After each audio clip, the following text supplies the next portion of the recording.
പരിശുദ്ധ ഖുറാനിലൊരു വചനമുണ്ട്, അയിനമാ തക്കൂനു യുദരിക്കുമുൽ മൗത്ത് വലോ കുന്തും ഫി ബുറൂജി മുഷയ്യദ. നിങ്ങൾ എവിടെയാണെങ്കിലും മരണം നിങ്ങളെ പിടികൂടുക തന്നെ ചെയ്യും. അതിന് ഭദ്രമായി കെട്ടിയുണ്ടാക്കിയ കോട്ടക്കുള്ളിലാണെങ്കിൽ പോലും മരണം എന്നതൊരു യാഥാർത്ഥ്യമാണ്. പലപ്പോഴും നമുക്കത് അംഗീകരിക്കാനുള്ള ഒരു ബുദ്ധിമുട്ടുണ്ടാവും, പക്ഷെ അത് അംഗീകരിച്ചേ പറ്റൂ. ഞാനിപ്പോൾ പറയാൻ കാരണം, ഇക്കഴിഞ്ഞ 2 ആഴ്ചകളിലായിട്ട് ഞങ്ങളുടെ പ്രിയപ്പെട്ട 2 സുഹൃത്തുക്കളുടെ ആകസ്മിക മരണം. ഒന്ന് എൻ്റെ പ്രിയപ്പെട്ട സുഹൃത്ത് സെമീർ, വളരെ കുഞ്ഞുനാൾ തൊട്ട് ഒന്നിച്ച് കളിച്ച് വളർന്ന സുഹൃത്തുക്കളാണ്. ദുബായിലും ഞങ്ങൾ തൊട്ടടുത്തായിട്ട് തന്നെയാണ് ജോലി ചെയ്യുന്നത്. സെമീർ ജോലി ചെയ്തിരുന്നത് ദുബായ് അലൈൻ റോട്ടുള്ള അബൂഖദ്ര കഫ്റ്റേരിയയിലായിരുന്നു. ഡ്യൂട്ടിയൊക്കെ കഴിഞ്ഞ് രാത്രി ഉറങ്ങാൻ കിടന്നതാണ്.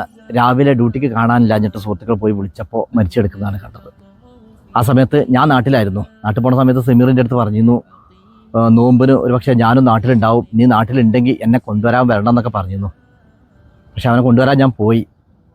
അത് അവൻ്റെ മയ്യത്ത് എയർപോർട്ടിൽ നിന്ന് റിസീവ് ചെയ്യാൻ വേണ്ടിയിട്ടായിരുന്നു. മനസ്സിന് ഒരുപാട് വേദന ഉണ്ടാക്കിയ ഒരു സംഭവമാണത്.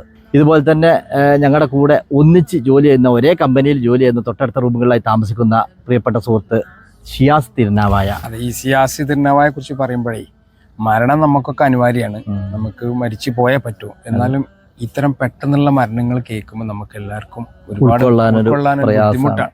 അദ്ദേഹം ആരോഗ്യമൊക്കെ ശരിക്കും മെയിൻറ്റെയിൻ ചെയ്ത് കൊണ്ടിരിക്കുന്ന ഒരാളായിരുന്നു. ഞങ്ങളെ കൂടെ ഫുട്ബോൾ കളിക്കാനൊക്കെ വന്ന് വളരെ ഹാപ്പി ആയിട്ട് മുന്നോട്ട് പോകുന്ന, ഹെൽത്തി ആയിട്ട് മുന്നോട്ട് പോകുന്ന ഒരാളും കൂടെ ആയിരുന്നു. മുമ്പിന് 2 ദിവസം മുന്നായിട്ട് നമ്മോട് വിട പറഞ്ഞു.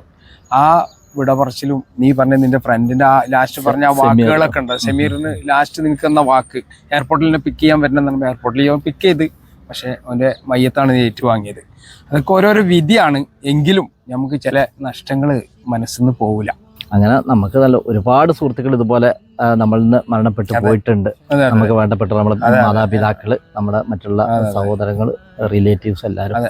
പരിശുദ്ധ റമദാനിൽ എല്ലാവർക്കും അള്ളാഹു പുറത്തു കൊടുക്കട്ടെ, സ്വർഗം നൽകി അനുഗ്രഹിക്കട്ടെ. അവരെയും നമ്മളൊക്കെ സ്വർഗത്തിൽ ഒരുമിച്ച് കൂട്ടട്ടെ എന്ന് നമുക്ക് പ്രാർത്ഥിക്കാം. എല്ലാവരും പ്രാർത്ഥനയിൽ പുണ്യമാസത്തിൽ.